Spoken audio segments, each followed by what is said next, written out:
Okay, hello everyone, I'm Yao Yuheng here, and my matriculation number is here. Today's topic is about the population change of China, and for the case of time elimination, I will skip some content in the PPT. So, in my opinion, China has always been a large country with massive population, and actually it has always been the most populous country and has been growing all the time until India surpassed China as the world's most populous nation in 2023. So what happened to the population? Has the growth rate been slowed down already? So if we roughly look at the population growth, we can see the population stopped growth around this time. And if we take a look at the growth rate, we can see more details. Then the pace has already slowed down since 2017 and dropped until it completely stopped. So if we take a look at the birth rate, you can see there is a dramatic drop since 2017 here. So why does the birth rate drop? The first is the marriage, the second is fertility. So let's first take a look at the marriage. We can see then the least and the least young adults are getting married because the first major marriage registration is all dropping. So why does people just don't get married? So there are three main possible reasons. The first is very objective one, that is the childbearing age level is shrinking. So if we look closer to take a look at the distribution of female, we can say the red color one, which represents the childbearing age, is much smaller than its last generation of childbearing age people.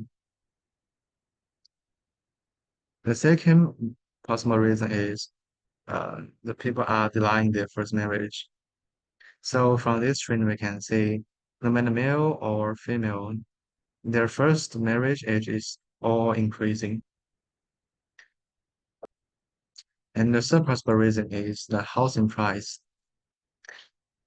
As we can see, the residential housing price is always rising and stop at a very high place.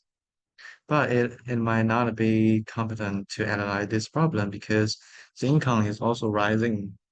So let's take a look at the ratio. This concept is the price over income, and it roughly can be regarded as how many years it takes for a person to buy a house. And as we can see, after 2015, it had always rising and stopped at a high place and the point of over 9.0.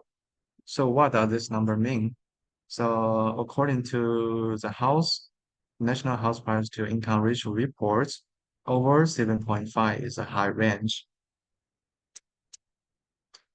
So if we take a look at the picture again, we can see the housing burden has been overwhelming since 2017 and it becomes over 7.5. This is about marriage. The second is about the fertility. We can see the Chinese family is shrinking over the years, especially 2017 is a turning point compared with the world and Singapore. And the reason behind it might be the heavy financial burden.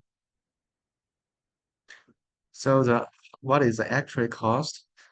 So the average cost is about over 500,000 yuan if you want to raise children up to 17 years old. And by the way, the median of disposable income per capita is just 30,000 yuan. And the cost in big cities is even higher. For example, in Shanghai and Beijing, the cost actually doubles the average cost in China.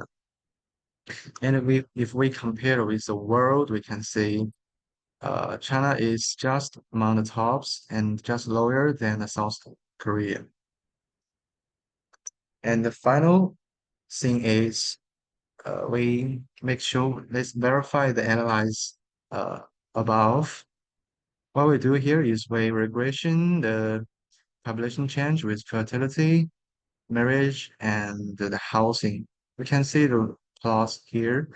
There is very strong and significant in the relationship between population change and those variables. So finally, this is a conclusion here, and this is a reference. That's all. Thank you, everybody.